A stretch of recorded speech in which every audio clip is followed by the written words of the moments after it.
Hello, everybody, and welcome to Off the Rack. I'm Sal. And I'm Tiffany. Oh, I've been saying it like that for 10 years, pretty much. Literally been introing every show the same way. Why don't you try something else? I don't really know what else I would do. It would screw me up. I'm so used to just saying hello, everybody, and welcome to, and then inserting the name of the show. Right. I've been saying it since I had a show on that we never put out anywhere when I was recording shows for nobody. Like, hello, everybody, and welcome to Back Issues or Movie Bites. That was what it was called. That's what I used to say. Why don't you try something else? Okay. Take two. Welcome, one and all, to a brand new episode of Off the Rack. I'm Sal. I'm Tiffany. That was We're going great. to be talking about the latest and greatest in comic book news and reviews. But before we do that, of course, we want to mention the show is sponsored by viewers like you. If you're watching the show live, you can sponsor today's show by using a super chat. Ask a question or comment. We'll read it here on the show. It'll be part of the show forever. Of course, if you're listening to the show on Spotify or Apple Podcasts, make sure to give us a good review or rating. We would appreciate it. It'll weed out all the people who hate me viscerally. Of which there are literally, it's either 5 stars or 1 star. And then the 1-star reviews are always just like, I hate this guy so much. I created an account just to tell you how much I hate this guy. And I'm like, I know. Isn't that really nice to know that you have that much of an effect on somebody? You know, for the good and for the bad. I mean, I think that's crazy. I think if I did, I would be a supervillain. I more pity them that they cared that much. Like, I remember being a kid and being like so full of rage and like testosterone, I just didn't know what to do with any of it.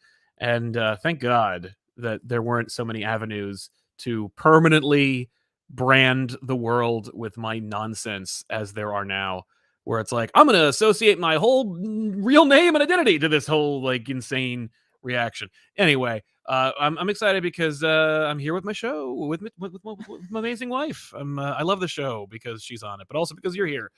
So let's jump into it. I wanted to start things off with like a kind of news angle, but there wasn't really anything big. It reminds me of that Simpsons reference where it's like top of the hour, time for the morning news. But there is no news because it's 4 a.m. and everyone's still asleep in their comfy beds. Good night, everybody.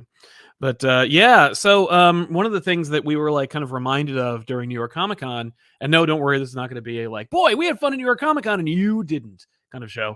Instead, it's going to be a thing where there's this huge New York Times article, and I remember that was met with like, one part, like, 1 cup congratulations and 2 cups healthy resentment and criticism. Okay. And that was the Ghost Machine announcement, Ghost Machine Publishing, which came out swinging more with the key people associated with the company. Okay. Of course, this is going to be like a kind of a subdivision of Image Comics. It's going to be an imprint of Image, using talent like Brad Meltzer, Jeff Johns, Brian Hitch, Gary Frank, Francis Manipul, and Peter Tomasi, to name a few.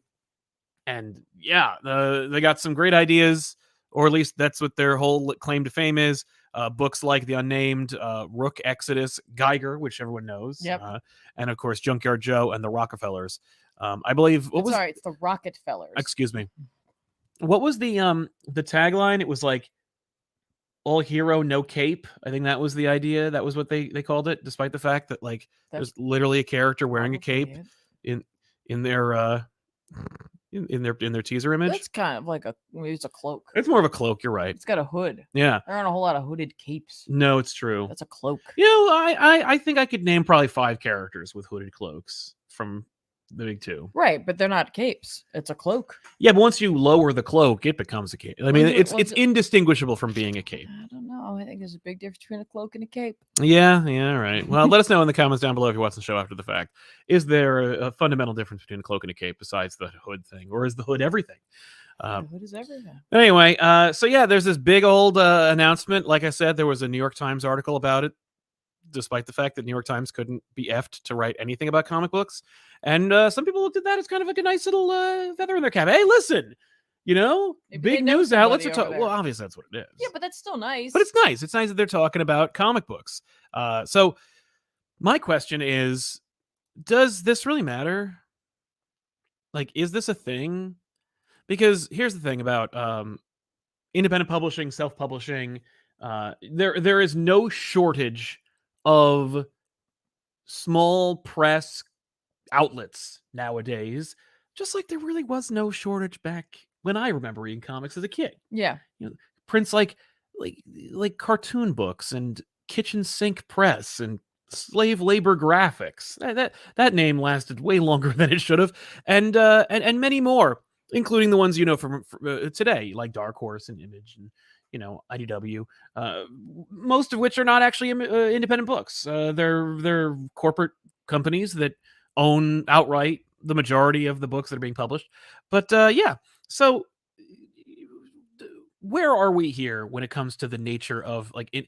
There's an opportunity for everybody thanks to like Kickstarter and self-publishing, but like what's the end game? Like let's say that you're an independent creator, you want to make a book and you want it to get out to as many people as possible. The reality is your options are the same as they were 35 years ago. You could sign with a big name if you have the access and the talent to back it up, or you could go the independent route. But the independent route I think it has only so much room. I don't think the independent route is like you keep it all to yourself and the sky's the limit. I think it's, if you want to get it out there to as many people as possible, it's still the same system it used to be. Pretty much. And just because you can kickstart a book and just because you can self-publish and just because you can create an imprint or a new outlet, it doesn't really change the game too much as people seem to think it did. I don't know if that's true. I don't want to be cynical about it. I'm just, but it bears repeating. Certainly, this quintessence, so to speak, of creators, huge names in the industry, seem to believe that it will serve them better to have them like themselves like a whole ass company, thankfully not subsidized, but certainly fostered or helped through Image's label, and distribute their books that way. But then there's other things like I was telling you I was regaling you with this tale the other day. Yes. Moist Critical has a comic book that has more than 4 issues, and then another whole book. And I think in the comic book industry, no one knows that exists. Right. No one knows what Godslap is in the comic book industry, which is ironic because it's an effing comic book, and Stephanie Phillips wrote the first issue. And like I've literally never heard anyone but him talk about that book. But I guarantee, not to get Cajun about it, but I guarantee that its first issue probably outsold most Big 2 books. Just by virtue of his reach. 13.9 million subscribers on YouTube. But those people may not be comic book. They are not readers, which is both good and like, it's a different metric. Yeah, absolutely. There's so many independent books out there, and that's great. That's awesome. Like people getting their ideas out there, getting their creativity, sharing their stories with the world. Yeah. But it's almost impossible to know every one of them. Absolutely. Well, and like, especially even if you're today. in the industry. Yeah, that's true. But I'm telling you, I mean, our job is to know the industry, at least to some degree. I've never heard it. Like, no, I know a few people, a few movers and shakers, not to toot my own horn. I'm just saying I know them. I'm not saying they're friends. I'm not saying that we hang out. I'm just saying I know them. No one is and I've heard many an ask, about the YouTube space, about self-publishing, about independent creation. Not a single one has mentioned that book or that creator at all. And yet, they got the reach is implicit. We all understand how big Penguin's Zero is. It doesn't need to be stressed any further. But he also does this comic, and almost, I'm assuming, entirely self-financed based on his means. Right. But again, like and no desire to break in. Like there's clearly no desire to cross-pollinate, to reach it. Right, just wanted to do this. And then now he has an animated series based off of it. That might be why it's it. Which doesn't surprise me at the least, because I assume that Hollywood is only interested in, IPs that have serious momentum behind them, and and creators who have some serious momentum behind them. But yeah, someone mentioned they got a copy from the Ringo Awards. I was at the Ringo Awards. I didn't see any of those copies, but that's very interesting. Maybe it was available, or I don't know. Maybe he did think of that. Maybe he did think of the Ringos. I know that there is many an independent or smaller press company that has thought, maybe I'll I'll build my brand by winning a couple of awards. Yeah, get some notoriety that way. Right. But yeah, it's just interesting. I was just wondering what you thought about the whole like independent space. You're a big independent proponent yourself. Yeah. If one were to want to self-publish or to get into the industry and not tell a story about Batman or Spider-Man, what would you recommend? I guess your question is more about nuance, really, right? Like, what do they want out of it? Yeah, because that's really what it is. Like, if what you want to do is use it as a stepping stone to something else, Right, like making an animated series, making a movie, or like TV show, getting the attention of a big two. Like, if you're like, no, my end goal is to write for like Batman, then you probably do want to get published with another company, with another imprint, because that's going to help you. I don't know how much they're going to recognize for right now. That doesn't mean the industry couldn't change in the future. Yeah. The self-published Kickstarter. But if like your point is just to get your book out there and get your story out there, and you have the opportunity to kickstart it and kickstart it successfully, then go for it. Yeah. Absolutely. I don't really know if there is a one better way over the other. I think it's more like, what do you want out of it? What are you looking to get from it? Right. And then try to go down. I think they've got their pros and cons both ways, for sure. I think that you're hitting on a really salient point, which is simply you need to be honest with yourself, not necessarily with everybody else, but you need to be honest with yourself about what is your goal here. Do you want to tell this story and get it to as many people as possible, or do you want to write the next Sleepwalker series and you just really, really, really want to do that, and you know that like you can't do it by working your way up in the mailroom at DC Comics, right? Like that, there's just no other route. I need to be an independent comic book creator in order to like cash in my chips so that I can buy into the big two system. Yeah. And then be honest with yourself, and then pursue it. Yeah, 100%. I mean, there are many a creative, not just in the comic book space, especially not in the comic book space, who just want notoriety. They don't care what avenue they take. I've seen creatives who have been like, I'll do this because I think it'll get me the notoriety. That didn't, and then it's just like, oh, that was a dead end road. Oh, this one, or this one, like 7 or 8 different like potential careers that reach the glass ceiling and then go, okay, well, moving on, next one. And I think that there's something to be said for that. Yeah, for sure. Anyway, just food for thought. I know I guarantee you. Not to guarantee much in this show, but that I'd say more than 25% of comic book readers think/want to write their own book or make their own book. Because I mean, I feel like that could be anyone with any sort of thing that you enjoy. If you're somebody who really enjoys video games, more than likely you would love to make your own video game. If you're someone who really, really loves music, maybe you want to make your own music. If you're somebody who appreciates art, you probably want to create your own. Yeah, that's true. Like, there's something about loving creative endeavors like that make you want to be a part of it. That's true. That's a good point. Certainly, like, when I was a kid. If you love movies, people want to make a movie. Yeah. I don't know. I feel like there's just something about that, the connection to that creativity. It's sometimes it's not enough to just be a voyeur to watch it and appreciate it. Sometimes you want to participate. You want to participate. You want to go deeper. Yeah, that's true. Well, I read Nightwing number 107 from Tom Taylor and Stephen Byrne doing the art this time. Okay, it's interesting with their romance. Yes, the romance novel cover. This actually does happen in the book, by the way. What? This is he goes into a romance novel. He is. Well, he dresses like he's on a romance novel. Is a romance novel. I mean, Nightwing 100% is the hero. He's not quite. You that cake? He's not. No, not a lot of gratuity in this, but I will say that he doesn't look nearly as Fabio-esque as most romance novel covers that I'm aware of. Maybe the men have slimmed down over the years, but fine. But Nightwing is always the apex of male physicality. But that being said, so yeah, this is a fun one. Nightwing wants the contents of the box from that. That character they invented who's like, I've got secret like lock boxes for people, and Rick Grayson's ex-girlfriend, who was unceremoniously kicked to the curb during, I believe, Joker War, is back, and she's got a hot new backstory, and Nightwing has to go sail the 7 seas with her in order to like accomplish a goal. I want this one thing, and I'll give it to you. Was she a pirate? Yeah, well, yes, exactly. She's a pirate. Oh, now, like, surprising. Now she's a pirate. Surprise! We didn't know that, pirates. But she is now. And they wanted her. Nightwing had to change outfits. There's a joke in there where it's like, you looked in the wrong place for the outfit. You got like a romance cover outfit. We have like jeans and stuff over here for you as a regular person. But now that I've seen you in this, you can't undo it. You have to dress like this for the rest of the book.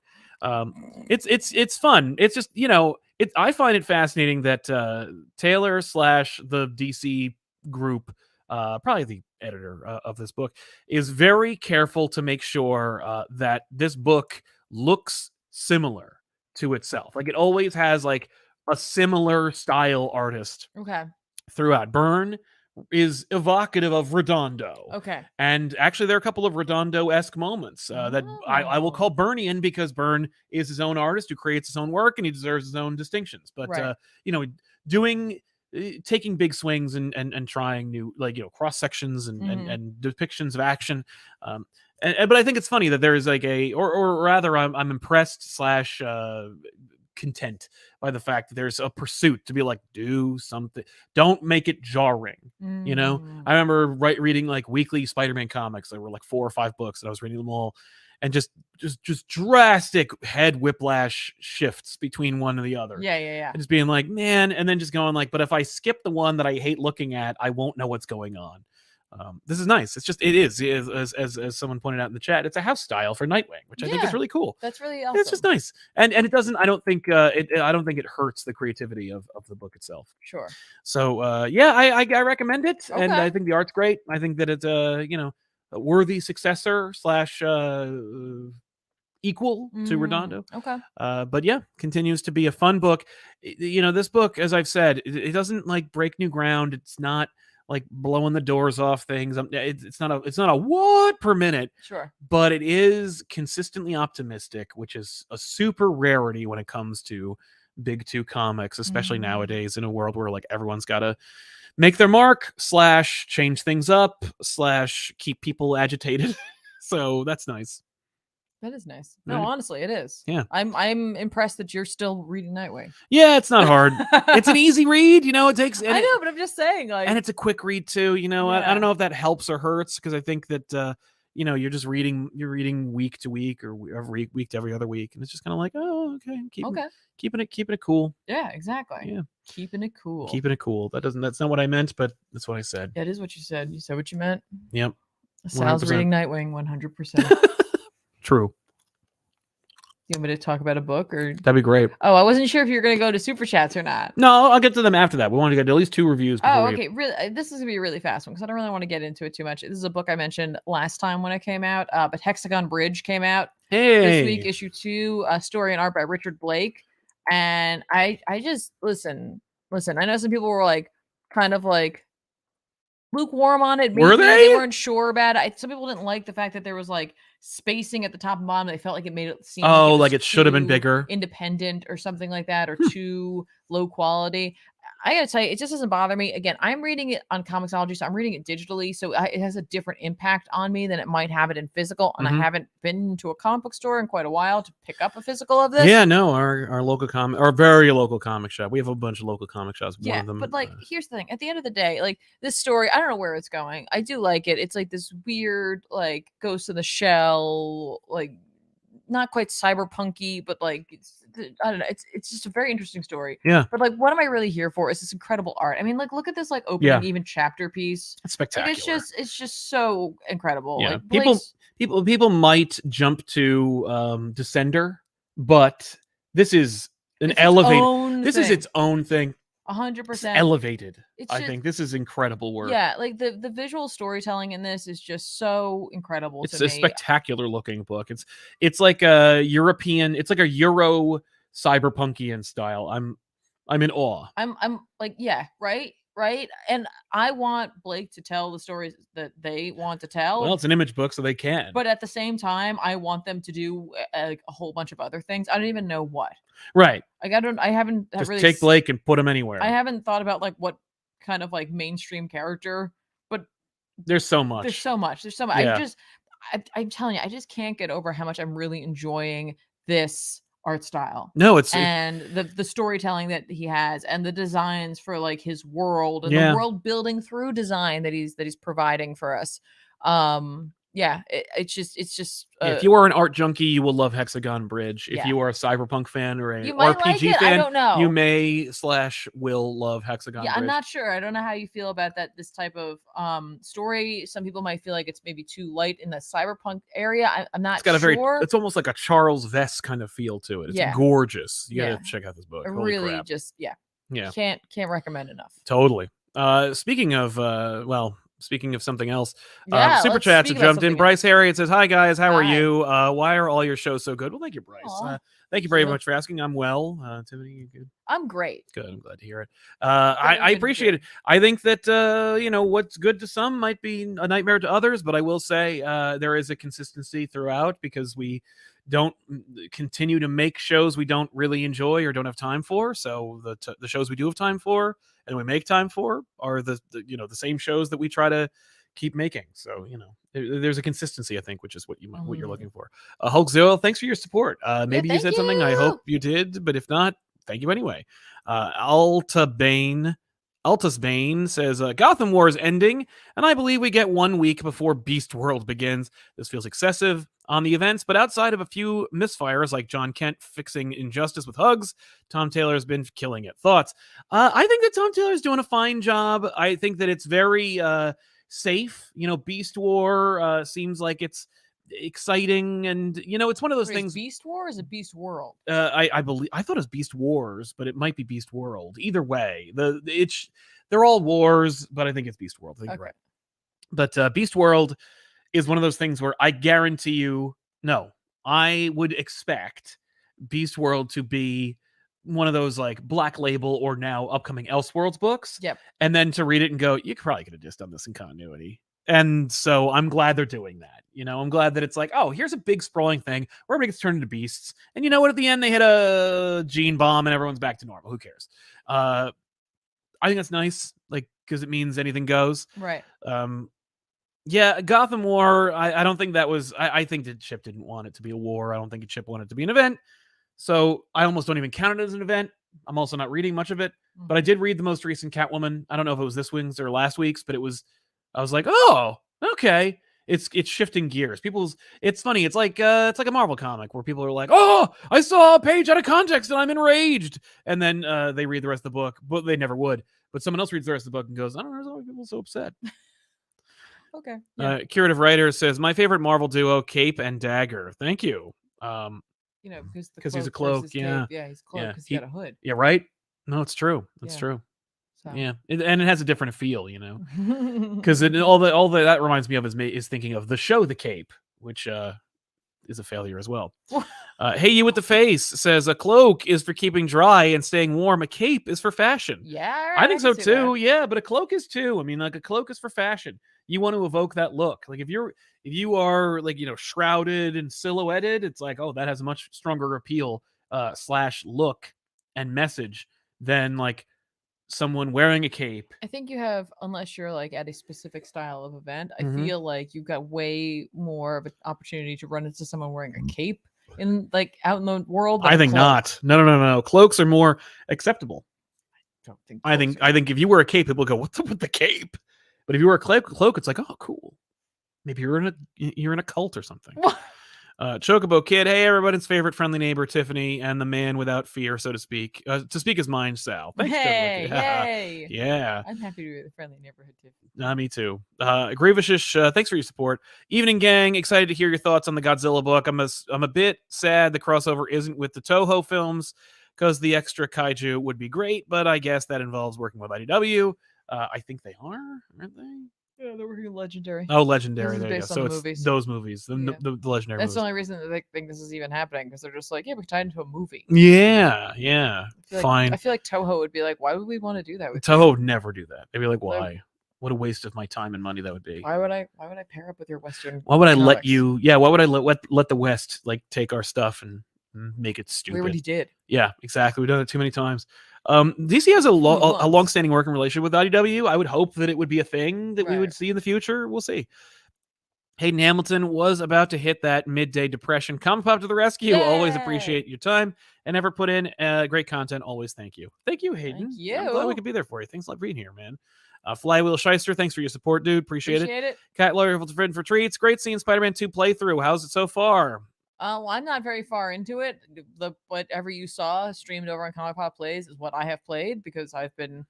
I promised I would only play with y'all. But Sal's been playing a lot. That's true. I'm about 50% done with the game according to the. But that's like collecting all the stuff. Exactly. So you don't really know. No, but I am doing more side missions because I'm sick of dying. It seems that I hit a point like around 40% of the game where every encounter, every fight I'm in, I die at least once. And I'm like, cool, that's not fun. But everything else about it is fun and I'm enjoying it. And my gadgets are like getting boosted. And so like I'm doing okay. I'm doing all the side missions. I'm like, fine. Don't play a Soulsborne game. No, I would never. Yeah. I think that games are meant to be fun, not to be like stupid. Sometimes and like it's frustrating fun to have for no reason. Yeah, there's a difference between like I'm challenged enough. And Girk Pectus almost Lovecraft horror feel of Spidey 2 game. Yeah, I guess. Yeah, thank you for spoiling the game. Like a little bit. Please don't. But yeah, he's not even right. Yeah, like it's not. Okay, because I was gonna say like I've played like 2 hours. Yeah, if that. I have 10 points. Wow. I haven't used them. Yeah, but it's because we got like the extra points from like the pre-order plus digital deluxe. So it's really like I got 5 points, right. And I haven't used. I used like 1 point because they made me use a point. I haven't used my points. So I should use my points. Yes, I do it immediately. I just use them immediately. Just like when we get points at like, the acai bowl place. What? I'm just like, they're like, you have points, you want to use them now? I'm like, yeah, that's use them right different. Now. No, because that's like, free money. Yeah, but that's very different than like I'm not sure what I'm gonna want. I mean, I guess the idea is I would unlock everything at some point, maybe. I don't know. Right, but it is good. It's a fun game. What we got? I read Kill Your Darlings #2 from Ethan S. Parker and Griffin Sheridan. Into the show. Pals for life. They're good guys, and they made this book along with I believe Bob Quinn. This is a fun independent series that very much evokes the stylings of the thematic and tonal stylings of I Kill Giants, along with things like Beneath the Trees Where Nobody Sees, where it's like, oh, this is cute, fluffy, the fantasy world, but also deadly serious and sad. Oh, that cover does not make me think that that's what's gonna that's what's happening in no book. But I do like this book. I do like this cover, by the way. I think it's fantastic. Really great. But this poor girl, she's accused of murdering her mom. She's in a mental institution. Her best friend comes to visit her, and she is sprung by the colorful fantasy characters that she invented in her mind when she was playing. Really? But is she really? That's the question. Oh, okay. Her friend sees them though, so which I was like, thank you. It could be group delusion. Oh yeah, absolutely. Yeah, maybe he's in there with her. Who knows? But it's a fun series that I think is worth your time, and yeah, absolutely. Yeah. Oh, me? Why not? I read Moon Knight #28. Yay. This week.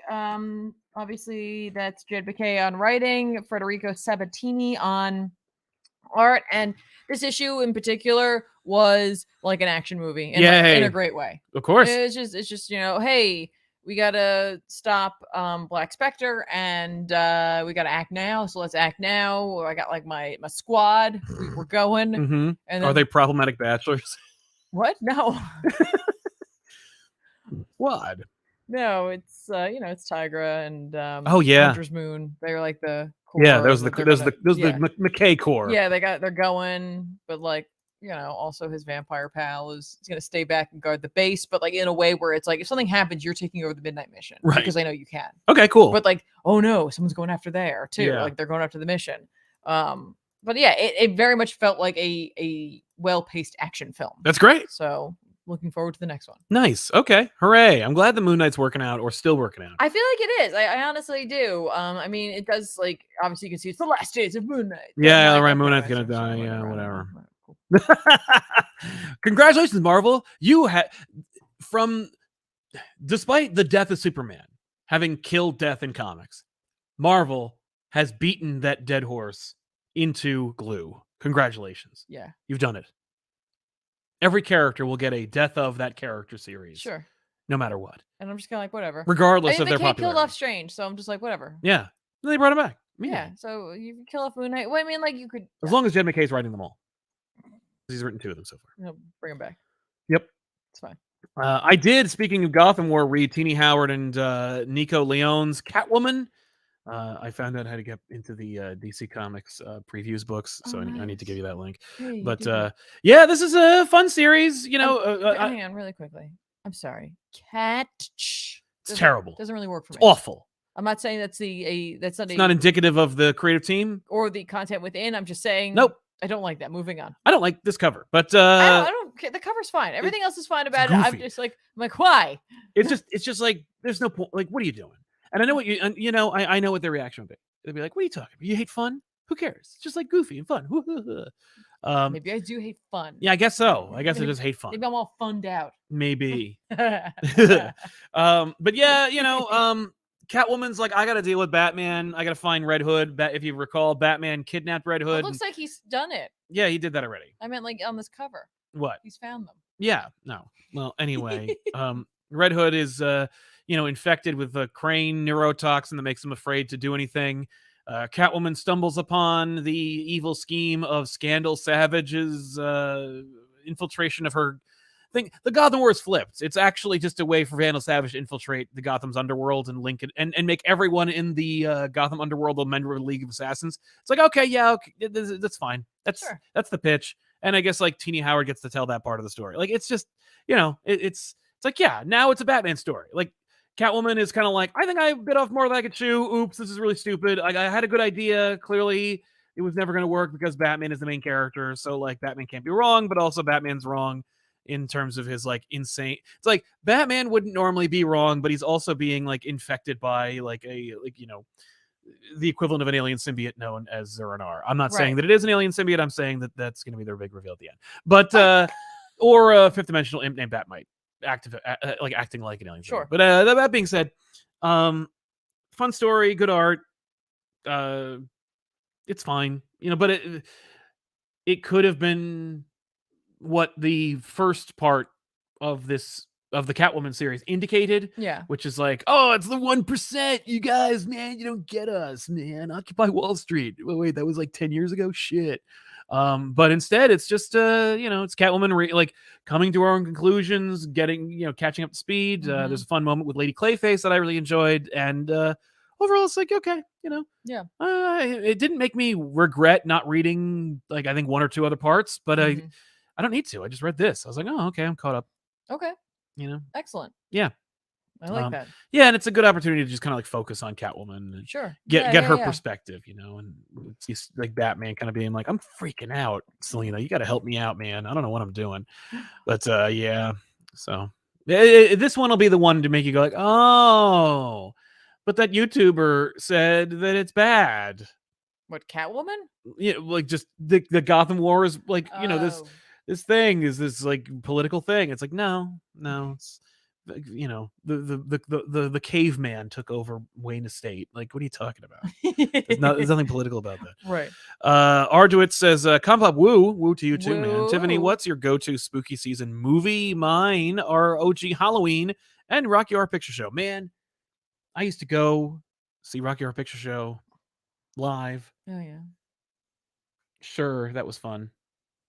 I like The Descent. I like Blair Witch. I like returning. It's not a movie, but I like returning to Bly Manor. Yes. During the spooky season, Mm-hmm. Midnight Mass is just too it's too powerful. Yep. Like it's less like it is spooky and unsettling, but it's not quite what I'm looking for. That vibe sometimes. Yeah. And then I like watching like just new stuff with our friends. Like I really really enjoy that. I treasure it. Yeah. I'm sure there's been some more recent things. Sure. But some of those are like comfort films. Like there's something comforting about like watching The Descent. Not to me. What? He also asks, did you see Magic the Gathering is doing a Marvel crossover? No, I did not. I love that. I'm reading that. Goddamn time. I hope they get a good writer. Because unlike some other crossovers. And Lenny Laserdiscs. Hi, ComicPop. Hi, Lenny. I've been really enjoying all of my comic purchases recently. is good to hear. I like that a lot. And Yes. Spider-Man 2 on PS5 has been amazing. Heck yeah.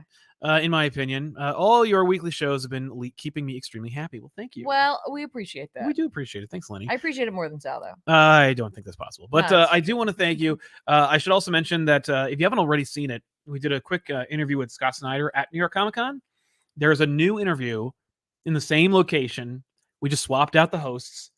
And that's coming up tomorrow. If you watch it, I would appreciate it. I would appreciate it as much as it's a really fun episode. I think that Tiffany appreciates it more than me, but you should definitely check it out. It's really cool. It's coming out tomorrow. It'll probably be dropping between like 12 and 3 p.m. Eastern Standard Time. Check it out. It's a little chat with G. Willow Wilson. Yeah, watch it. Watch it. Watch it. But it's fun. Not super long. It may, it's funny. We did mine was I think 7 to 8 minutes. Yours was I think like 11 minutes. Yeah. It made me wish we did more of them. Like we used to do comic book creator interviews on on site, but nobody watched them. And it and it was also like it was really stressful. Trying to coordinate and rally and get everybody and and do it on the floor, and then seeing everyone do that, and especially when we were starting out, watching people with better equipment doing that as well, and being like, oh man, the same crap is going to come out. But I think we've got a good groove and we have a good rapport with most of these folk. It would be cool to do. I think, and because we have a new avenue for it, we have Returns, which is now almost 2 years old. I think I think we could just drop 7 or 8 minute long con videos. Really? Depending on who we get, yeah. Because I think back in the day, we were like, hey, you print comics on a piece of wood and sell them at your Etsy shop. What's that all about? I think based on the people we talked to on the floor, that if we were recording would have been dynamite interviews, which I would Ben Percy for 10 minutes. That would have been really for 5 minutes. Yes, that would have been really fun. Chip, we chatted with a couple. You did. Well, yeah, a couple times, but for I shook 4 or 5 his hand minutes. awkwardly. You did. Well, no, he presented himself to you in a gentlemanly fashion. Yeah. And it was more like he took your hand. No, I took his. Oh, that's right. So great. But Chip, Ben Percy, what's his name? The guy in charge of X-Men right now. Duggan? Yeah, Jerry Duggan was there. We talked to him. This is these are chats we 4 minutes would have been really cool. Maybe one of these days, what we could do? What? Because those interviews we just did were facilitated through the publisher. Yeah. But if we facilitated them, we could be like, meet us at this place, and then we could just rotate them like we did with these two, but instead with them. I don't think they would make it up there. I don't know. I think they might. Well, that's the thing, right? Well, what are you going to promise them? Pizza? I could get a pizza. They could have a piece. Yeah. We'll have a pie waiting. When you come over, you do the interview, you take your slice on the way out. Chip, that's 2 slices. He's like, I'm not going to come back here. He's like, I've already gone. I licked them. I've already eaten them. Yeah, I licked them. He wouldn't do that. Anyway, Tiffany, continue. Ghost Rider. Ghost Rider number 19 by Ben Percy, with art by Corey Smith and Brent Peoples. Nice. Listen. No! What? This, what this makes me think of? None of this happens. Okay, so a woman doesn't kick Ghost Rider over and take his bike in a certain Danny Ketch series. No. Now this is more about Talia Warroad and her background, dealing with the cult of Mephisto, and we get a little Doctor Strange. Isn't a cult of Mephisto just devil worshippers? Anyway. Hey, Doctor Strange. Yeah, in Blue the past. Okay. This is in the past. Look at him. Yeah, doing his thing. Right. It's fun. The art shift works still has a very similar feel. They kept it again, like with Nightwing. Yes. Keep the Ghost Rider art, their house style. Yeah, for sure. But it's just here's the next chapter, and I'm enjoying it. They're clearly going to be seeking out the cult, and the person who kind of dragged her into it, and dealing with other people that they're hurting along the way. They find a town. It's a town of miners, and the miners of the miners I see. The children of the miners, right? Exactly. Are they get pulled into this cult of Mephisto, and they're like, killing the adults of the town, and Oh. they take care of it, and then they move on to the next thing. That's what the this book. issue is. Like, the issue is like, hey, there is an overarching problem that they have, Yeah. and now let's do little stops along the way. And I'm like, perfect. I like it. That's It's almost like what Spawn used to be. sure, but like it works for Ghost Rider because Ghost Rider is all about having a motorcycle. Yeah, he's being on the road. and, No, I think that's great. and they are dragging the motorcycle along with them because they do take her car. Oh, But okay. like there's a trailer for the motorcycle, and so when he Ghost Riders out, he can jump on that. Why doesn't isn't it like a hell cycle? Couldn't it just like isn't it sentient? What haven't they made the bike alive yet? When he's a Ghost Rider. Oh, okay. You know what I mean? Like there is probably an attachment there, but he's not a Ghost Rider all the time. Sometimes he's Johnny Blaze. And what do you think about this? Let me just pitch you this idea. Okay. What if there is no bike? Mm-hmm. Like when he's not Ghost Rider, and when he is Ghost Rider, he vomits the bike out. No. Like he opens his mouth and a bike shoots out. I don't want like that. he heaves chains and gears. Listen, it's not that I don't understand what. No. And then, but look, the visual of like a flaming skeleton man heaving a motorcycle that assembles itself like a macabre kind of like puppet, and then it assembles and then it roars to life. No. It could happen fast. It doesn't have to be slow. It's like a Sailor Moon transformation. I'm just saying I don't. You don't like that? No. Why not? It has nothing to do with me not understanding it. I know you understand. I'm just saying. I don't want it. All right. I mean, if you're gonna do that, that's kind of dope. then what he might as well use is his chain to like open like a port, like a hole in reality, and pull out. Yeah, the motorcycle comes out. There you go. Like summoning an Aeon in Final Fantasy X. Dude, there you go. See, now you're thinking. See, that's your pitch for really. Ghost Rider. I'm very specifically thinking of the summoning of Ixion from that game. Putting it out there. I think enough people get that reference, that'd be fine. I think I know there's for sure one person in our chat who gets that reference. The people who get that reference will appreciate the reference. Yeah. But the people who don't understand that reference will just think it's dope to see it. But I like that they need to go further with it. Like I think the Ghost Rider, it's okay, but it needs to be Spawn, where it's like, oh no, this is another tale of murder and mystery. Like Ghost Rider shows up and he's like, I'm just here to punish you. Like he's the Spectre, but he's slower. Right. Yay! There's more than one person. Yay! That's what I'm talking about. Hell yes! Thank you. There was a question in the chat. Which Ghost Rider this is? This is Johnny. It's Johnny. It's always Johnny. Well, Danny got his own book earlier, but now he's his own. No, he got a book from the past. He was in this book, and he's still the other spirit. So this is Johnny. They haven't fixed that yet. No. Bunch of crap. No. Anyway, all right, Superman #7 from Joshua Williamson. This time with art by Gleb Melenkov. I love this cover. Yeah, it's great. That's cover game. That's Campbell. And Edwin Gallman. This is fun. It really introduces you more further to the Chained. He's wreaking havoc, and we see that he's connected not just to Lex Luthor, but also to Perry White.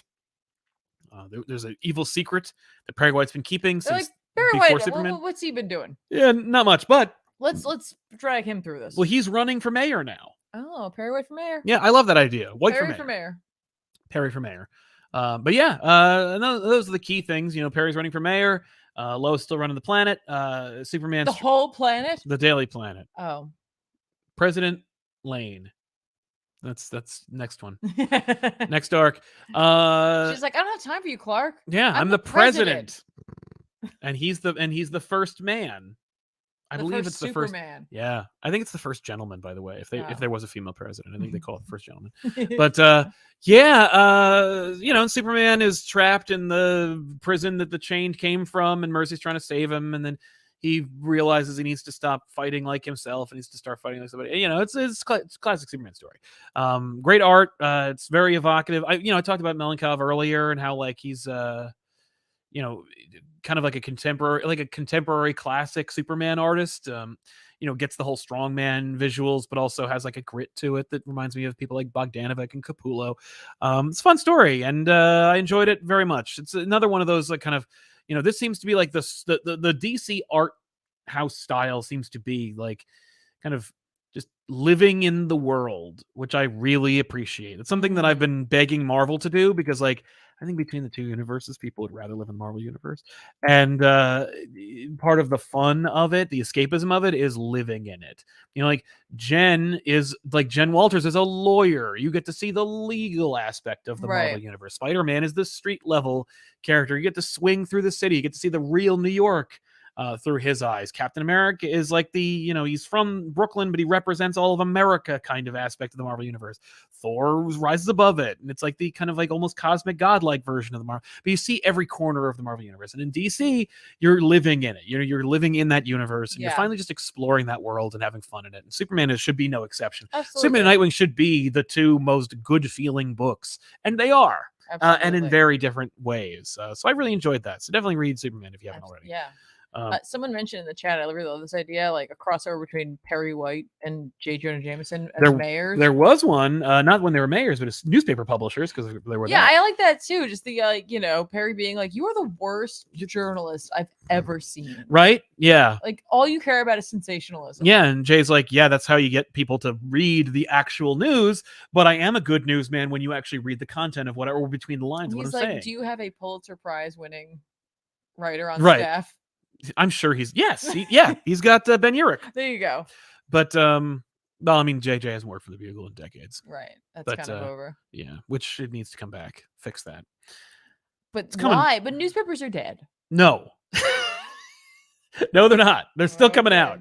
I mean, yeah. But so no, you get a little bit. There's like weird subplot in DC versus Marvel where like I think Wilson Fisk buys the Daily Planet, and like JJ and Perry have to team up to deal with him, but like it's so flimsy. I'd rather see Ben and Lois team up. Yeah, that'd be great. She's like Ben is more she's like trying to unscoop, like trying to take the scoop from him. Yeah, Ben is He's like, here's a camera. You can take the photos for me. He's like, I got a kid who takes photos. Thank you. That was a rough one because also like, Ben Reilly was Spider-Man, but he was calling himself Peter Parker because he was working at the Bugle. It was stupid. He's like, it's safer that way. Yeah, neither of the people writing that knew what the hell was going on in Spider-Man at the time. Anyway, where were we? Ray Farr. Oh, Ray Farr says ComicPop woo. Thanks, Ray. You too. Hope you are doing good, and I hope you have a great Spooktober. Thank you. Thanks a lot. I've been rewatching a lot of your spooky episodes, and thanks for all you do. Thanks a lot, Ray. Hooray! Yeah, man, I'm telling you, the spooky episodes. You're a good job. You're doing a good job. Thank you. I'm about 15 minutes finished editing the Halloween episode. It's coming out this week. Yep. Oh. He also goes on to say, Ghost Rider puking flaming chains would be metal. That happened. Yeah, puking flaming chains. Yeah, not a whole motorcycle. No. He did puke flaming chains. That's where I got the idea from Garth Ennis's. I think it's just called Ghost Rider with Clayton Crane. That's the first time I ever saw him shooting chains out of his mouth. Wasn't that? And Kirk Pectus, what do you think of the novels doing comic book concepts? Recently heard of one where a normal guy got a supervillain empire. Do you think it should be just a comic book? No, I mean superheroes are ubiquitous. They've been writing Spider-Man and Batman novels since the 90s, and before then it's fine. I think it's smart. Like just get people in like used to those types of stories, and then they might maybe some of them, a smaller percentage, might float over to actual comic books. Wouldn't that be nice? Wouldn't it be lovely? You want me to go over a couple more things that I read? Yeah, please. Yeah, let's do that. Let's do just that. I read. Could you? Yeah, I read Crypt of Shadows because I couldn't help myself. Okay.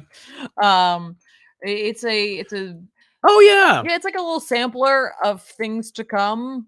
So we've got Tales of Murder and Mystery. Yeah, we got writers like Al Ewing, Steve Orlando, Kevin Scott, Declan Shalvey, Sarah Gailey on this. It's couched in a story told by Doctor Strange's brother. What? I know his vampire brother. Oh yeah. Yeah. He's like vaguely. He's like, oh, that reminds me of a story, and then we get a spooky story. Okay. Right? Like we get one that's like tied to the Scarlet Witch, right? Called Brick by Brick. It introduces the character named the Bricklayer. Which should be called a Mason. It is promised that the Bricklayer will return. Oh, thank God. Don't worry, everybody. No, it's like they're not bad stories. I'm just like, it's just a funny concept to me. The Bricklayer will return to finish your patio. Exactly. We get a Deadpool story. It's fun. It deals with mummies. It really works. Nice. It's just the right tone. I believe that's the Shalvey one. That makes sense. Maybe, or the Orlando one. That's the Kevin Scott one. It was none of the people. All right, cool. 10 out of 10. Good me. We get a Daredevil one. That's the Declan Shalvey one. It's Daredevil and Moon Knight. It's Daredevil and Man Thing. Cool. Because they've met. Yeah. In the 60s. Awesome. It's really fun. It's really cute. It's really fun. That one has a The End on it. Good. We get a I think it's Werewolf by Night and Hulk. Okay. Story. And Craven's in it. Nah. And also Craven. Yes. Because why not? Why not? He's getting a big push from the video game. Sure.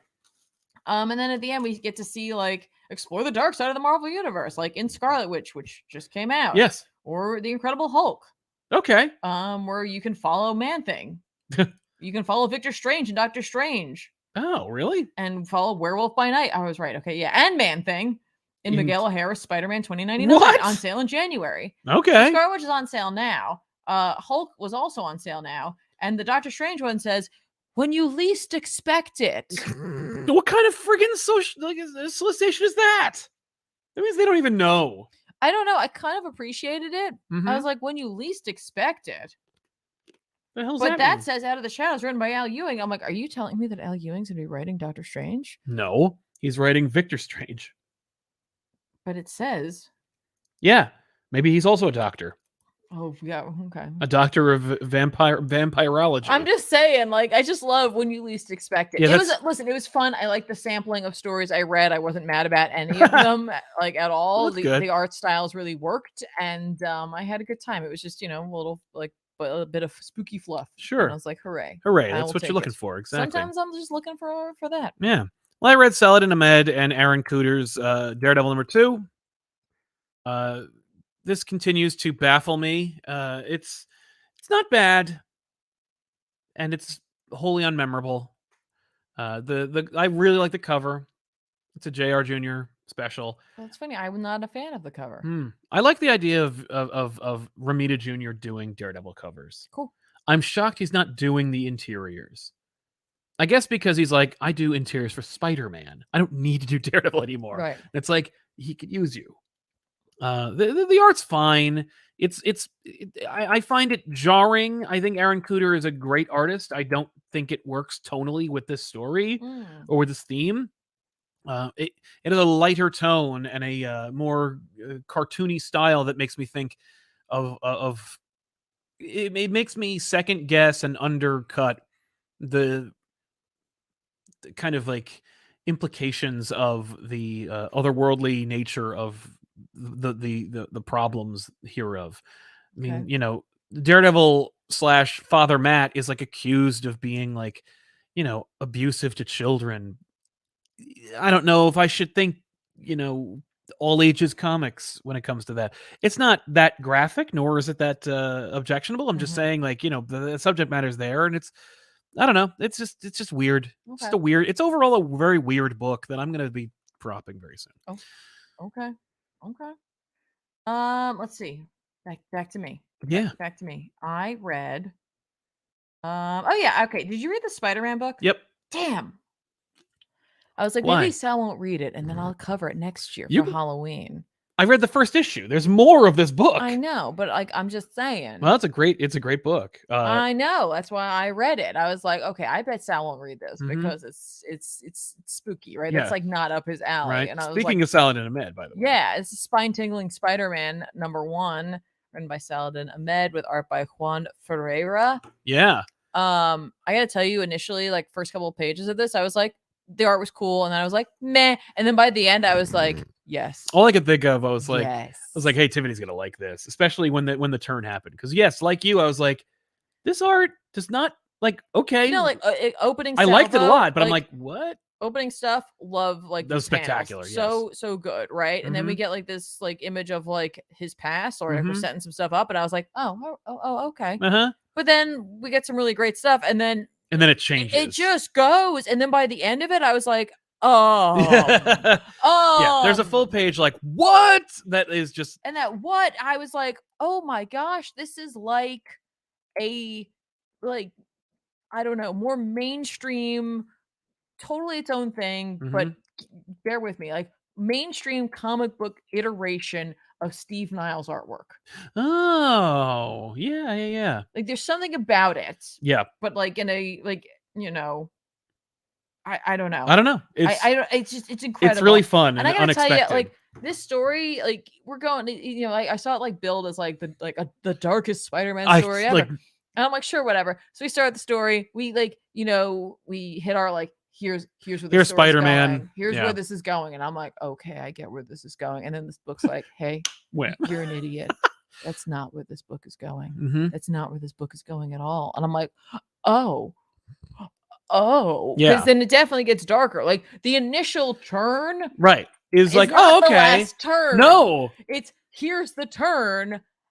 And you're like, oh, I guess that's kind of dark. Yeah, Yeah, I right. can see like why you're calling it that. Like that's pretty messed up. Sure. Mhm. And then they're like, No.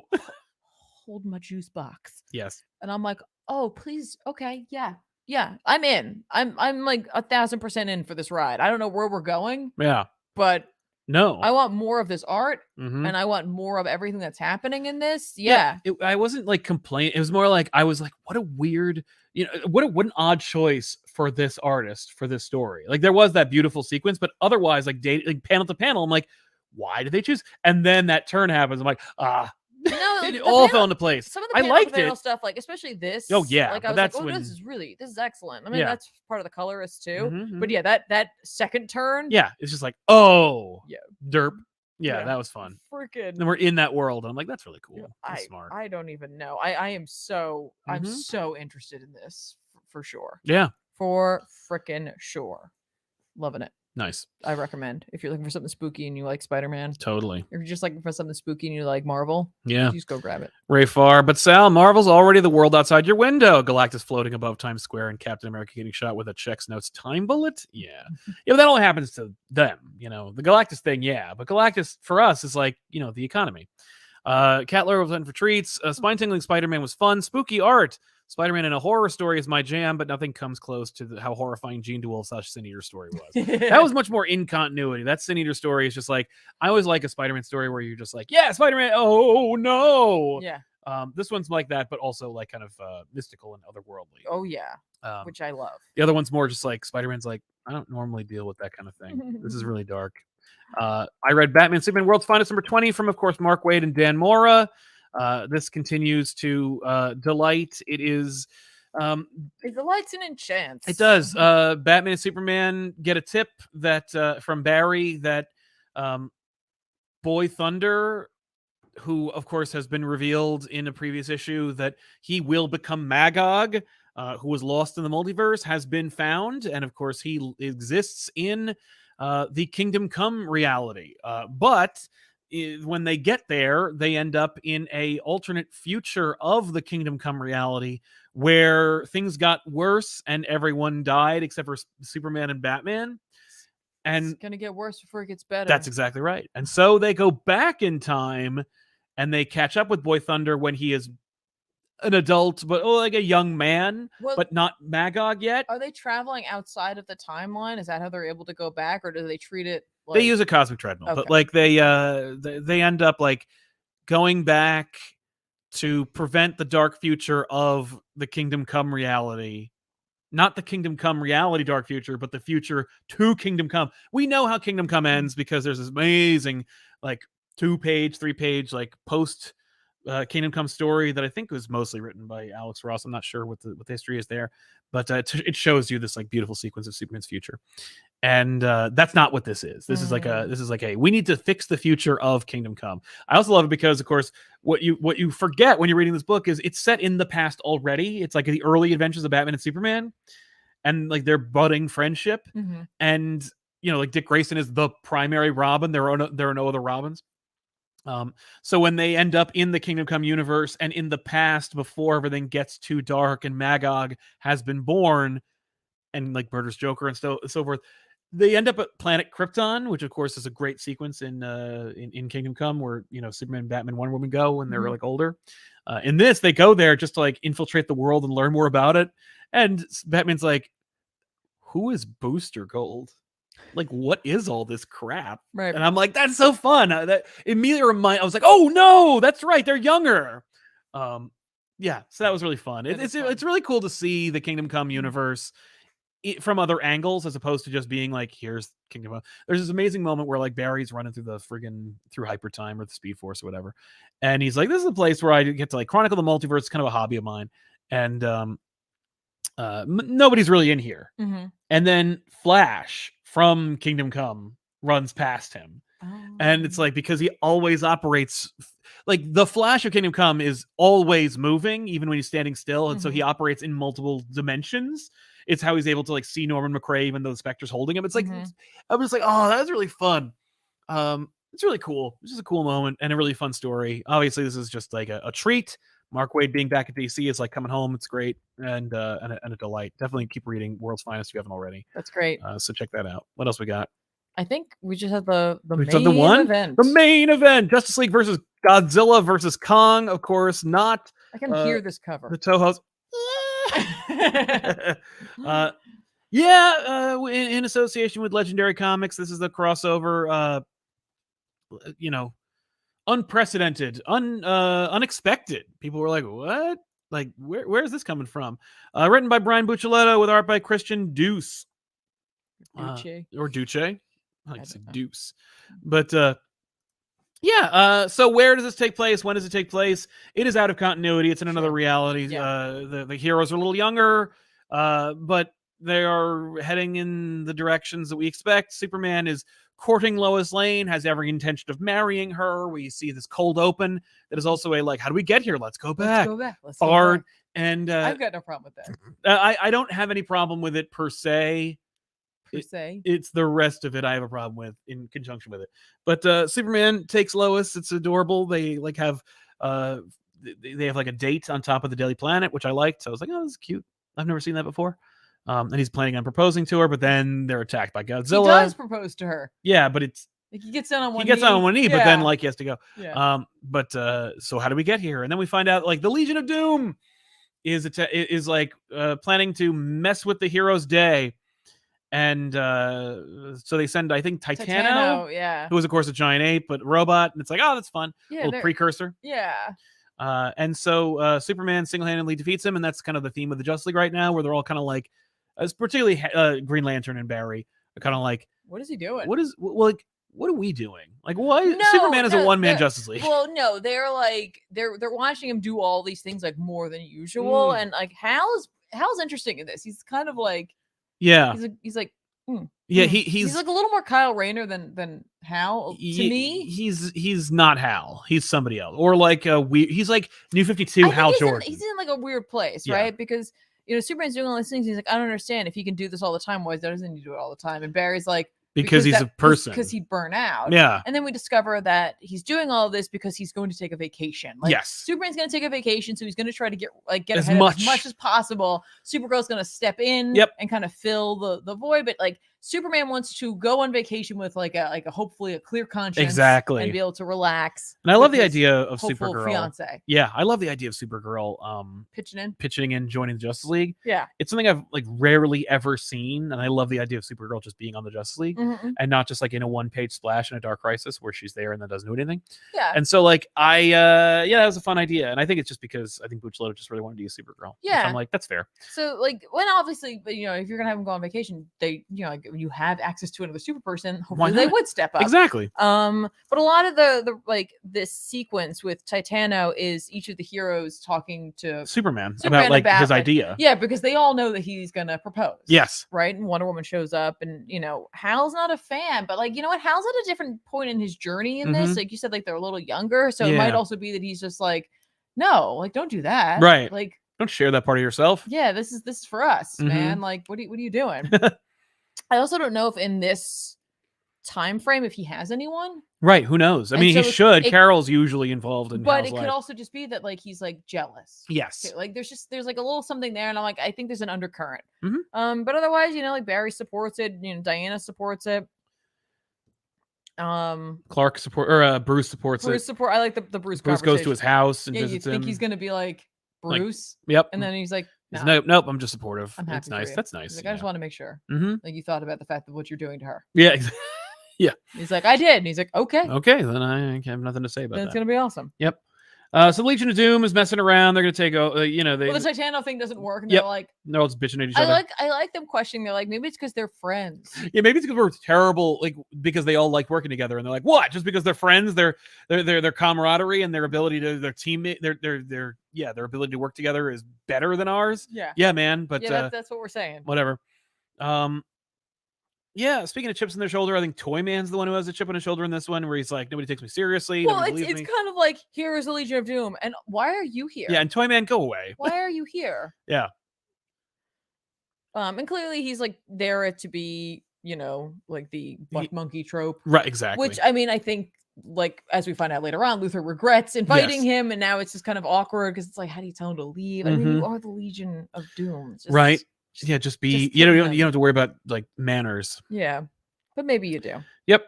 But Luther's got a plan. Yep. They're going to break into the Fortress of Solitude, and I think they're going to send Superman to the Phantom Zone. I think that's the plan. But, oh no, they want to steal a mother box to send him away. And the Justice League. What? No, and the sled. Yes, yes. Like Orion's. Yeah, Ryan's like sled thing. Anyway, go ahead. So they're gonna do that, and Toyman finds a like magical wish granting gem, and essentially wishes that people could take him seriously. Yeah. And it shunts them off to another reality where it's the Legendary movies, and they end up at like whatever Monarch, and they end up at Skull Island at a Monarch facility, and they see like not just a assortment of like files on the kaiju from that universe, which includes like Ghidra and all the other guys. Yeah. But also they're on Skull Island, so like they're going to be attacked by crazy monsters, which includes that like skull face monster from whatever movie, I don't remember, and Kong, and of course Gorilla Grodd is part of this Legion of Doom. Yep. I love that everyone's like, take cover, and Grodd's just out there like, oh, he's like, oh, it's God. It's God. I love that. I think that's so funny. An ape. Yeah. God. So he's like really excited, and so they're just like, okay. And I'm expecting Grodd to get squished, but that doesn't happen. No. And they're just like, dude, like this is awesome. We should. And Toyman in particular is a huge fan. He's a kaiju fan, obviously. And he doesn't wish for that. Excuse me. Hang on. Toyman accidentally shatters the mother box. That's it. That's how they get that's there. how they get there. He wishes later on. I'm like, no, that wish does not happen here. No, but so he wishes that he could take all those monsters with them. Yeah, because that's his plan. That's his plan, is to use these monsters. And so he does. And so they all get teleported to the DC universe, back to the DC universe with the kaijus, which includes Godzilla. So they all get sent back. Yeah. And then we get back to the beginning where Superman is interrupted with his dinner with Lois to go fight Godzilla. And the last page reveal is a really great looking image of Superman flying to face Godzilla. But if you were expecting any fights or anything like that, they fight Titano kind of. And they fight the Legion of Doom in the Fortress of Solitude. Yeah, that's right. The team shows up because Superman's like on vacation. And the team is very serious about letting Superman have his vacation. Yep. Which is fun. Overall, he goes too. Yeah, he does. No, he goes to fight. He doesn't show up. That's right. You're right. Yeah, Supergirl shows up. They're like, no. She calls in. She's like, I got this. Yeah, she's like, no. He hears it because his alarm is tripped. Yeah. That's right. She calls Bruce. She's like, hang on. He's like, it's Kara. Hold on. Exactly. Which is cute. The voices are clear and fun. There is kind of like a diminishment of Hal because they want to do something with Hal. Like they want Hal to be a particular thing, and it's like maybe it was Guy originally, and they just needed to switch them. Could have been. But in any case, it's not glaring. It's not an issue. It's my only complaint is that like there isn't a lot of them in it. You know, Justice League? No, the kaijus. The kaiju. Well, because we're gonna get them. I know, but like these are rare, these crossovers, and it's like the first issue, and we needed. I think it was a little slow. It was very strong on reestablishing the Justice League, whom we know. It's almost like this book is like, we're gonna get a lot of new fans out of this, so we need to firmly establish who these characters are. And I'm like, you are not correct. So, okay, I disagree. Okay, man. Well, I know. No. Well, I'm stating my case now. Great. So I feel like I appreciate the fact that they went to the effort of establishing who the Justice League are, and in this universe, in this iteration of like the DC universe. Of the DC universe. Kind of explain a little bit about where they're at, where they are in their own personal journeys, and also as the League's journey. Additionally, I appreciate the fact that it feels like Bucaleto's like, no, there's a reason that these things are happening. Right. Instead of, because like a lot of crossovers, like, and who cares? Who just boom. Yeah. Yeah. You know, like he's like, no, there's a story here, you know, because at the end of the day, like once the kaijus get there, the band-aid's already been ripped off. When you see Superman finally like punch fight with Godzilla one of them, or whatever, right? yeah. Like then it's over. We've already done that then. Yeah, that's true. So I appreciate that they're like whetting our appetite. They're like, let me establish here are the stakes, right? Like Superman's gonna get married. Oh, but he can't because Godzilla shows Right. And can he up, ever right? get married? And Because like it's always gonna be a problem. Right. And presumably Kong's gonna show up. And Yes. it's like, how are these like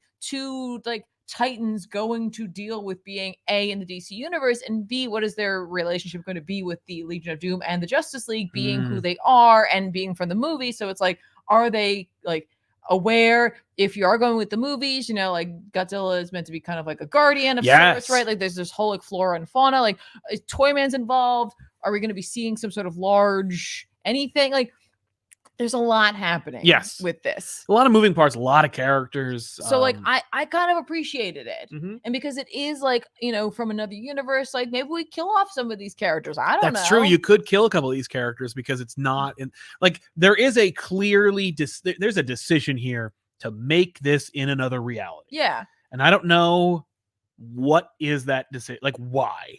You know what I mean? For me, it says to me because I want to do a story about Superman marrying Lois Lane. And it's like, we've already done that. Right. You know, and I maybe it's like I don't want to use any effing kids.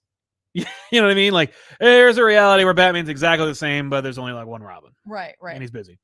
You know, I don't know. But yeah. And admittedly, like the Howl stuff really threw me. But I really just enjoyed Superman in this quite a bit. Yeah, he's great. Characterization. I liked the team wanting to give him his time. And I'm not gonna lie, any like little things I had melted away immediately upon seeing that last image. It's like, a great last image. It is so stunning and so spectacular because like you see Godzilla at the very beginning and I was like, oh, okay, cool, there he is. Right. But like I appreciate that even though we do the let's go back and then we literally redo that sequence from the but from another perspective, yeah. Like we redo it and then you see Godzilla with, and I'm like, it was 100% worth that's true. The price of admission to see this image for me. Yeah. Like I was like, this is so it's pretty great. The only thing I would, if I had any notes, because it's coming from the Daily Planet, unfortunately we can't have the Daily Planet in the silhouette that Godzilla's like in. Right. But otherwise it's great. I mean, it is a spectacular image. That was the best for me. It was the best moment in the book. Yeah. So, you know, and it'll be interesting too to see if others have come. Is it just those two? Yeah. Like, will we see other? Oh no, we'll see them all. Yeah. So Keetra's gonna show up. The only one we know is not gonna show up is what's his name? Gamera? Yeah, because he's not in the universe. No, not at all. Poor Gamera. So I liked it. I think it's gonna be like silly and actiony and whatever. Yeah. But I appreciated this like tone setting. True. We'll see what happens in the next one. If it keeps up this kind of pace, then maybe I will be less inclined. But like right now, I was like, I appreciate this kind of slower open. Absolutely. Let me jump into the super chats here. I believe we're good. Drew Markham says, evening guys. Hello, Drew. Just wanted to say thank you for the weekly laughs and education. I wanted to give more praise to Maura and Wade, one of the best current duos. Yeah, I'd say they're doing a fantastic job. They're incredible. And you could tell, actually, there's a great conversation that we had with Mark Wade, in which he sang the phrases of working with Dan Moore and he references like how and why. So definitely check out that episode. Grievous Grodd seeing Kong as basically a monkey god was the best part of the issue. It both makes sense and is ridiculous, and I love it. Yeah, it's really funny. And Kong's just like, Kong's like, I'm going to kill you because that's what I do. Yeah. Really quickly, I want to speaking of Dan Mora, if you're a fan of Klaus, he recently mentioned that there's going to be a complete deluxe hardcover collection of Klaus coming out. So if you're a fan of Morrison and Mora on Klaus, you can pick up a pretty dope hardcover. I think we should. Presumably. And now comes the part of the show where we recommend comics that are coming out this week that we think you should check out. So, Tiffany, take it away. What? I think Green Arrow #5. You got to check out this issue. If you loved Kevin Smith's run on Green Arrow, you may be rewarded for your interest. Wait, are these old ones? Or are these? This is this week. Oh, go ahead then. Amazing Spider-Man 36 is coming out. I'm gonna check it out. I don't know why. I just love the cover. That cover is amazing. It is unfortunately all by Ed McGuinness, and I don't care for his interiors for Spider-Man, but this cover is great. cover's amazing. And now that he's not a goblin anymore, I'm like, all right, cool. Let's see where it goes. How do I do this? You know, it's just fine. hit that guy. Just hit that. This one? Mm-hmm. Great. Look at that. Yep. Dang. That's where Ed McGuinness shines today. Obviously, Wonder Woman #2. Oh, yeah. Hooray! More of this. Great series, or at least great debut, and gorgeous cover. Daniel Sampere is on issue 7 or 8 right now of this series. It's 40 pages too. Yeah. Is there a backup? Oh yeah, it is. I believe Amazon. there is. Yeah. Attack. There is Man, could the Amazons not attack? They always do. They can't not. There's a book called Amazon's Attack. I know. We're going to talk about that in a minute. I finally caught up with Immortal Thor, so I'm going to read this one. Al Ewing. We'll see how it goes. I'm on the edge on this with Thor, so you never know. Okay. Captain America #2 from J.M. Straczynski, creator of Babylon 5, with art by Jesus Saiz. JMS on Spider-Man for the first time in almost 20 years. So yay! Oh boy. Predator versus Wolverine #2. What's that? This is a fantastic crossover. This time, the Greg Land is over. Ben Percy, Ken Lashley, and Andrea DeVito. Definitely pick up this book if you haven't already. It's on my pre-order list. Support the series, please, for the love of God. Penguin #3, another great series. Catching up with this. Tom King, Rafael De La Torre. Yay, I love Penguin. I don't know why, I just do. It's just a great book. I'm going to check out this series. I've heard some interesting things about it. Alan Scott, Green Lantern #1. Tim Sheridan, Clan Tormey, or Cian Tormey, I should say. And yeah, I don't know. I like the cover a lot. I want to see how it goes. Okay. Oh, look at that. Here we go. Amazon's Attack. This is just, I wanted to know more about it. Josie Campbell, Vasco Georgiev. I can't believe the audacity of DC being like, we're going to release Amazon's Attack and use the same logo as one of the worst events we've ever published in our lives. I can't believe that. I'm going to take a look at it. Ninja Turtles, Stranger Things #4, final series or final issue of the series. Cameron Chittock, Feo Pinche, I apologize. Pharaoh. This is just a great looking book, and it's really fun and silly. There was a rejected cover. Oh my God, by Aaron Campbell. By Aaron Campbell. If you get a chance to go through Aaron Campbell's work, there is a cover he did for this that was rejected by the Duffer Brothers. By the Duffers. I don't understand why. And I don't get it. It is friggin' amazing. It looks like real life Ninja Turtles falling into the gaping maw of the Demogorgon. Yeah. And it's just, I'm like, there's an image I never thought I would ever see. Just like this crossover. And it's just like, yes. Yeah, it was so an alternate awesome cover, and he didn't find out that it was rejected until the book came out and they sent him a different one. Yeah. And he was like, oh. Sick. But still, check out the book. Fun book. But also try to find that piece. Yeah, get that piece. You can it's great. see it. Oh, is this one for me to talk about, or do you want to talk about it? That's just on the list. Oh, okay, cool. Well, because we had. I know. We'll get back. We'll get into it. All right. We'll do it up. We'll do it up. Oh my gosh, I didn't get a chance to look at any of these beforehand. I'm gonna do it. Let's do it live. Dark Spaces Dungeon #1, written by Scott Snyder with art by Hayden Sherman. If you want to learn more about this, go check out the interview Sal did. But I've already read this book, and I got to tell you, I really, really, really, really liked it. Snyder has pitched this as being the Dark Spaces are being like, it's horror without supernatural. So if you're like kind of done with supernatural horror, you might want to check this out. I got to tell you, this first book, even though it has no supernatural to it, it has a witch's vibe to it because of the way in which it's written and like the real world elements and just the like darkness to it. Yeah. So, and he says it's just going to get darker. I am so on board for this. Definitely check this one out. Good stuff. Just reminds you how like what a dark like universe like or like there's a little horror rock, and like Scott will pick it up sometimes and then like let us see what's underneath there. That's true. Ooh, good line. But yeah, check that out. Uncanny Spider-Man #2 is coming out. That's Cy Spurrier, Lee Garbett. Yep. If you were at New York Comic Con, you could have gotten this signed by the two of them. They didn't. were signing together. I didn't have a copy of it. Yeah.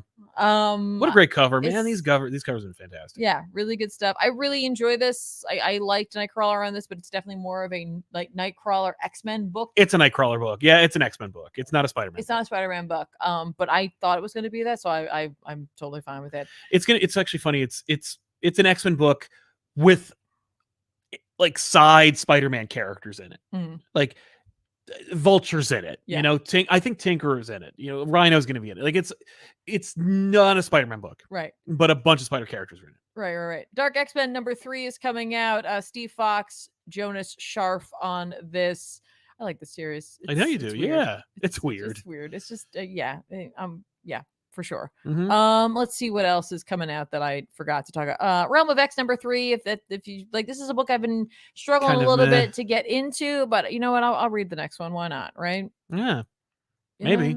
No, I'll read it. I'm gonna. Hey, if you like those Black, White, and Blood books, just literally in time for spooky season. Yep. Marvel Zombies Black, White, and Blood is coming out. It's got a parental war advisory on this. Cool. One. We got stories by Garth Ennis. Oh my God, what? Yeah. Garth Ennis doing a Marvel Zombies. Yeah. Oh my God. So like, I'm definitely gonna check this out. I can't even imagine.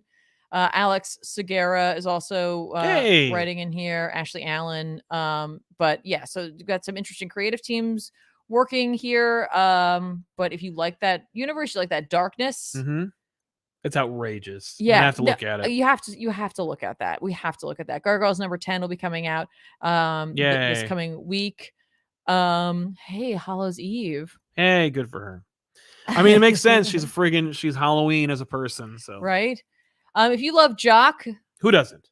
Right. The Distillery debut series, Gone, is coming out by Jock. Great. Written, drawn, the whole thing. If you liked One Dark Night, you might want to check this out. I think at some point we're going to do One Dark Night on back issues, because I was literally waiting in line to get it signed, and I was standing there with our moderator, Danielle, and she was like, "What's it about?" And I was just talking to her about it, and I'm like, "Wait, why haven't we done this?" Yeah. She's like, "That's fun." And I'm like, "Isn't it? Okay. Yeah, yes. You just sold me on a book I was already sold on." Who took Jock's picture for that image for him? It's like the person who takes the Wikipedia pictures of people, where it's like, are you about to sneeze? Click. Yeah.